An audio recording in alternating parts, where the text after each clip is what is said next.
Zach, you have anything to add here?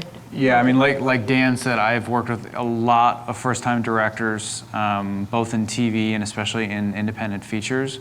And the biggest thing that I found is, like you said, number one, they're very protective, but number two, if they're not familiar with the process, they're thoroughly convinced that the idea they had on set or that they wrote on paper is the way it needs to be. And rather than looking at the dailies and saying, what can we do with what we have? It's, well, this is what was in my head, and this is why I shot it. We need to get this square peg into the round hole, so make it work.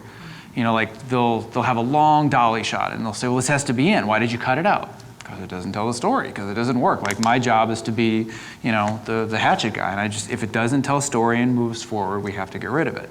And what I really found is that as a young editor, especially in your first cut, you become very attached to it. And that was a process that I went through where I would become very attached to what I did, and I thought that, you know, the first cut, it can't get any better than my first cut because I know the dailies. Like, nobody knows the dailies like I do.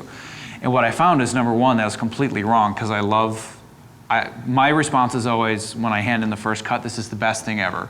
And then 2 days later, when the director gets it, my response is, this is complete shit, make it better, please.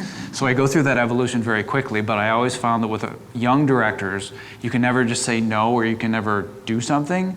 You need to give them options to explain why this may be a better way. Because once they can visualize it and they see where your mind is going, that helps a lot. So as an editor, I really learned that you never tell somebody, I can't do it, it doesn't work.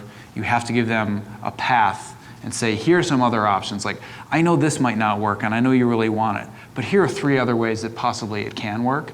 And that I found was a really good way to bring in the collaboration that's so necessary with people that might not be as good at it or that might not be willing to do it, is kind of give them the options. It's like, choose your own adventure.